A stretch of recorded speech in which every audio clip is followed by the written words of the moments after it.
دیکھیے میڈم شیخ، اس سوال کے دو جواب ہیں۔ پہلا جواب سوال آپ نے کیا کہ کیا ان کے صادق اور امین ہونے کو دھچکا لگے گا۔ دوسرا سوال ہے اس کا سیاسی پہلو، وہ آپ آگے چل کے بات کریں گے۔ تو پہلا جو ہے وہ ہے کیا ان کے صادق اور امین ہونے کو دھچکا لگے گا؟ میرا جواب ہاں میں ہے۔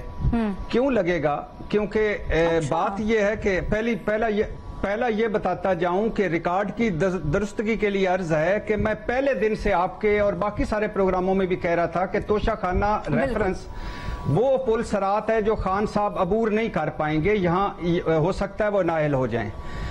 اب آپ یہ سوال کے جواب پہ آ جائیں تو شہزاد اکبر صاحب کی بزنس ٹائکون سے 50 ارب والی ڈیل، ہیرے والی انگوٹھی آڈیو، پاک پتن کے مانیکا خاندان، گجرانوالا کے احسن جمیل گجر، فرا گجر اور سائیں عثمان بزدار، پنجاب کرپشن کہانیاں، پنڈورا لیکس اور نیب زدہ کابینہ میں ہونا، اور یہ سب کچھ عمران خان صاحب جانتے تھے۔ میں آج بھی کہتا ہوں کہ عمران خان صاحب کرپٹ نہیں ہیں، لیکن یہ سب کچھ عمران خان صاحب جانتے تھے اور ان کے گھر میں بھی ہو رہا تھا اور ان کے گڑھ میں بھی ہو رہا تھا۔ اچھا، اور یہ بھی ٹھیک ہے کہ عمران خان صاحب خوش نصیب ہیں کہ نائلی وقتی ہے، تاحیات نائلی سے بچ گئے، 2023 کا الیکشن لڑ سکتے ہیں۔ کیس فیصلے کو دیکھیں تو کافی کچھ ہے کہ جو ہائی کورٹ اور ہو سکتا ہے سپریم کورٹ میں ان کو ریلیف مل جائے۔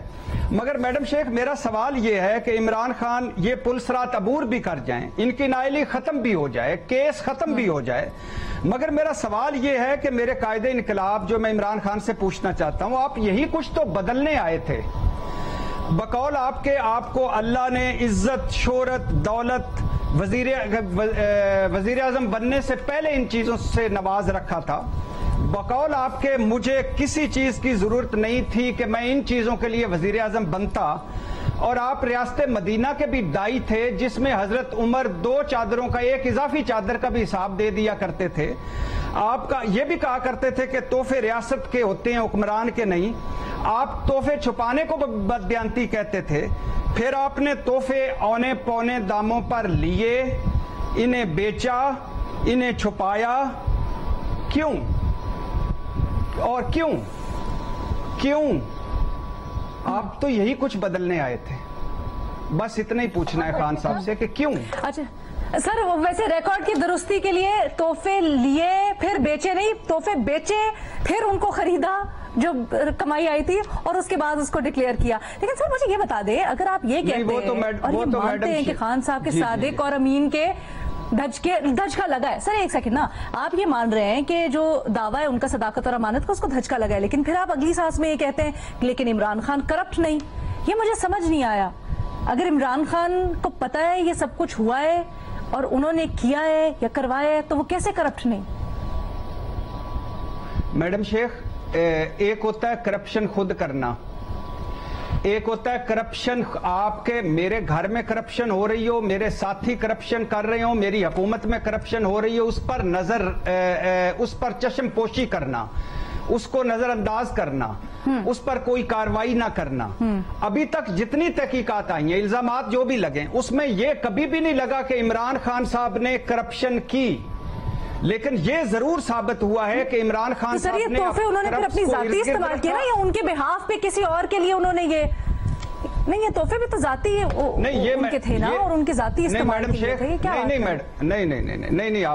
نہیں میڈم شیخ، یہ وہ چیز ہے کہ انہوں نے تحفے لیے قانونی طور پہ، آپ اگر قانون دیکھیں ٹھیک، اونے پونے داموں پہ لیے ٹھیک، بیچ دیے اخلاقی گراوٹ، لیکن یہ نہیں ہے کہ بیچ کے ڈکلیئر نہیں کیے، یہ بھی ایک اس کو کچھ بھی کہہ سکتے ہیں آپ، مگر یہ نہیں ہے کہ وہ انہوں نے کوئی کرپشن کی، انہوں نے جا کے کوئی رات کو ڈاکہ مارا، انہوں نے کوئی اس سے کچھ بنایا، کچھ کیا، تو یہ ایک بڑا کرپشن نہیں کی۔ نیازی صاحب آپ 2-3 اینگل دیکھ سکتے ہیں۔ ایک چیز کہوں گی علینا ایک چیز ایڈ کرنا چاہوں گی بھٹی صاحب۔ ایک چیز یہ ہے کہ جو علینا کی بات کری، جو رانا ابرار صاحب نے بھی بات کی تھی وہ یہ ہے کہ یہ ریٹین کرنے سے پہلے فروخت کر دیے گئے پیسے کس اکاؤنٹ سے ان کے مطابق رانا ابراز صاحب یہ محمل ہم پہلے بتا چکے ہیں کہ کچھ تحفے انہوں نے لیے، لے کر بیچے، پھر جمع کروائے، کچھ تحفے وہ بغیر پیمنٹ کے گھر لے گئے، اور کچھ تحفوں کی جو ادائیگی ہے بقول رپورٹر کے وہ بھی ان کے اکاؤنٹ سے نہیں ہوئی. یہ ٹھیک کہہ رہی ہیں آپ،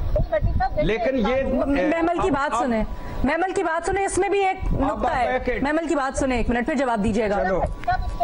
اس میں دو چیزیں یہ ہے کہ ایک تو یہ کہ ایک قانون انہوں نے کس طریقے سے، ٹھیک ہے لینا آپ نے کہا اونے پونے داموں کی لے لے جو توشہ خانہ کا ہے وہ سارا کچھ ہے، لیکن یہ تو نہیں، یہ تو قانون نہیں ہے کہ آپ اس طریقے سے کر سکتے ہیں. پھر چھپایا، اچھا پھر انہوں نے غلط بیانی کی کہ انہوں نے اس پیسے سے سڑک بنوا دی.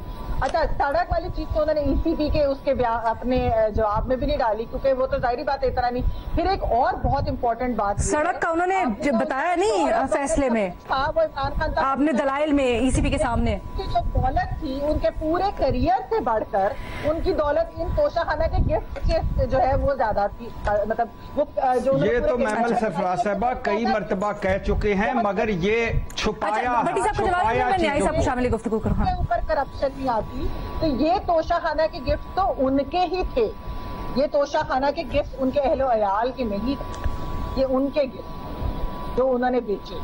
تو اور جس طریقے سے کی اور جس طریقے سے اس کو چھپانے کی کوشش کی گئی، تو میرے خیال میں بھٹی صاحب اس کے اندر آپ یہ کہہ رہے ہیں کہ ان کے اوپر الزامات ہیں، تو پھر باقیوں کے اوپر کیا الزامات ثابت ہوئے؟ کامے کے اوپر نکالنے والے کو تو آپ لوگ بھی چور چور کہتے ہیں. نہیں آپ بھٹی صاحب مختصر جواب دیجیے گا. اوکے محمل آپ کا پوائنٹ آ گیا، پھر میں نیازی صاحب. نہیں نیازی صاحب کو آپ لیں، جو یہ باقیوں کا اور عمران خان کا اور کرپشن کا اور نا کرپشن کا اگلے راؤنڈ میں پوچھ لیجیے گا، میں جواب دے دیتا ہوں.